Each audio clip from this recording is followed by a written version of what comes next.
Hello viewers, welcome to our home tutor channel. আজকে আমাদের বিষয়বস্তু হচ্ছে একটা যে কোনো ত্রিভুজ দেয়া থাকলে তার পরিবৃত্তটা কিভাবে আমরা অঙ্কন করব। তাহলে আমরা এখানে যে ত্রিভুজটা আঁকবো তার তিনটে বাহুর দৈর্ঘ্য দেওয়া আছে, 5 সেন্টিমিটার, 6 সেন্টিমিটার, 7 সেন্টিমিটার। তাহলে এই ত্রিভুজটাকে আগে আমরা আঁকবার পরে এই ত্রিভুজের একটা পরিবৃত্ত আমরা অঙ্কন করব। তাহলে ফার্স্ট কাজ হচ্ছে কি না, আমরা ত্রিভুজটাকে কমপ্লিট করব। তাহলে ত্রিভুজের ভূমি কোনটা করব না, যেটা হচ্ছে সবচাইতে বড় বাহু। তাহলে 7 সেন্টিমিটার সবচাইতে বড় বাহু, এইটা হয়ে যাচ্ছে ত্রিভুজের ভূমি। এরপরে আমরা সেকেন্ড বাহুটাকে কেটে নেব। সেকেন্ড বাহুটাকে কেটে নেওয়া হোক। তাহলে এইটা এখানে একটা বৃত্তের চাপ অঙ্কন করা হলো। এইবার 5 সেন্টিমিটার দৈর্ঘ্যের যে বৃত্তের চাপটা সেটা আমরা করব। সেটা এখান থেকে আমরা কেটে নিচ্ছি।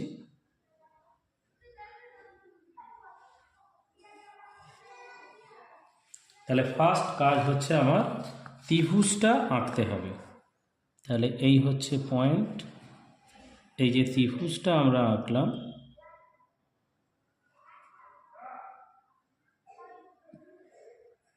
এটা হচ্ছে ফার্স্ট কাজ।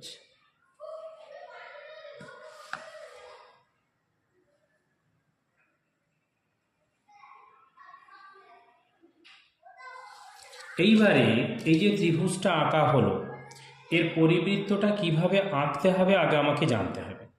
পরিবৃত্ত আঁকতে গেলে যে কোনো ত্রিভুজের দুটো বাহুর লম্ব সমদ্বিখণ্ডক যে বিন্দুতে মিলিত হবে সেই বিন্দু থেকে যে কোনো একটা কৌণিক বিন্দুকে বৃত্তের ব্যাসার্ধ মনে করে আমরা কিন্তু বৃত্তটা কল্পনা করতে পারি। তাহলে ফার্স্ট কাজ হবে কি না, যে কোনো দুটো বাহুর লম্ব সমদ্বিখণ্ডক আমরা আঁকব। তাহলে যে কোনো দুটো বাহুর লম্ব সমদ্বিখণ্ডক আঁকা হোক। যে মনে করো এই বাহুটা আর এই বাহুটার আমরা লম্ব সমদ্বিখণ্ডক আঁকব। তাহলে ফার্স্ট কাজ হবে এইখানে একটা বৃত্তের চাপ, সেমভাবে এদিকেও বৃত্তের চাপ, একই রকমভাবে এইখান থেকে এইটা কেটে নেব, এইখান থেকে এইটা কেটে নেব। তাহলে আগে আমরা এটা করে দিই, যোগ করে দিই।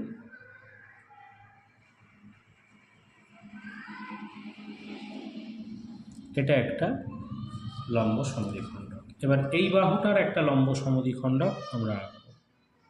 কিছুই নেই, একদম ইজি জিনিস।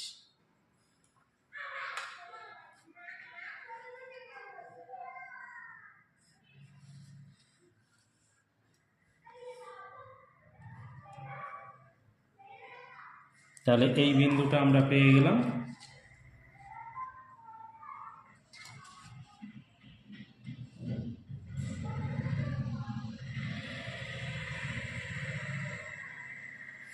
এইবার এই দুটো লম্ব সমদ্বিখণ্ডক এই বিন্দুতে ছেদ করেছে, এই যে ছেদ বিন্দুটা আমরা যেটা পাচ্ছি, তাহলে এই যে ত্রিভুজটা যেটা আমরা পাচ্ছি এ বি সি ত্রিভুজ, এটা মনে করা হোক ডি বাহু। এটা হচ্ছে 7 সেন্টিমিটার, এটা হচ্ছে 6 সেন্টিমিটার, এটা হচ্ছে 5 সেন্টিমিটার। তাহলে এ বি বাহুর লম্ব সমদ্বিখণ্ডক এটা এঁকেছি, আর এসি বাহুর লম্ব সমদ্বিখণ্ডক এটা এঁকেছি। ঠিক আছে, এটা মনে করে যাক এম এন, এটা মনে করে যাক কে এল। এরা যে বিন্দুতে ছেদ করলো সেই ছেদ বিন্দুটা হচ্ছে ও মনে করা যাক, ও বিন্দু। এইবার ও এ, ও বি, ও সি তিনটে দূরত্বই সেম হচ্ছে কিনা আগে আমরা দেখব, তবে আমরা এই পরিবৃত্তটা আঁকতে সক্ষম হব। একটু শর্ট করে নাও, একটু শর্ট করতে হবে, এ হতেই হবে এইটা। এবার এটা একটু টাচ করছে কিনা দেখে নেবে, এইটাও টাচ করেছে, এটাও টাচ করছে।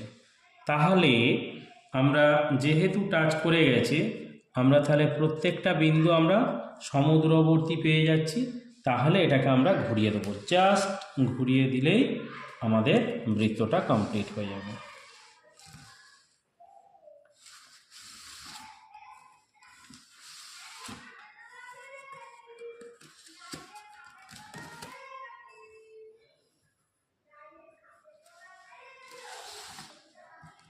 তাহলে আমরা পরিবৃত্তটা অঙ্কন করলাম। তাহলে এই যে ও কেন্দ্রীয় বৃত্ত এটাই হচ্ছে আমাদের পরিবৃত্ত। এই পরিবৃত্তের কেন্দ্র যেটা ও, এটাকে বলা হচ্ছে পরিকেন্দ্র। আর এই যে ব্যাসার্ধ ও এ, ও বি, ও সি, এটাকে বলা হচ্ছে পরিব্যাসার্ধ। তাহলে পরিকেন্দ্র, পরিবৃত্ত, পরিব্যাসার্ধ। তাহলে নিশ্চয়ই তোমরা ব্যাপারটা বুঝতে পারলে। তাহলে একটা পরিবৃত্ত আঁকতে গেলে আমাদের ফার্স্ট কাজ হচ্ছে ত্রিভুজটাকে অঙ্কন করতে হবে। ত্রিভুজটা অঙ্কন হয়ে গেলে ত্রিভুজটা অঙ্কন করবার পর যে কোনো দুটো বাহুর লম্ব সমদ্বিখণ্ডক বার করতে হবে। তারা যে পয়েন্টে ছেদ করছে সেই ছেদ বিন্দু থেকে ত্রিভুজের তিনটে কৌণিক বিন্দু দূরত্ব সেম হবে, তাহলে ওটাই হবে পরিব্যাসার্ধ। Thank you.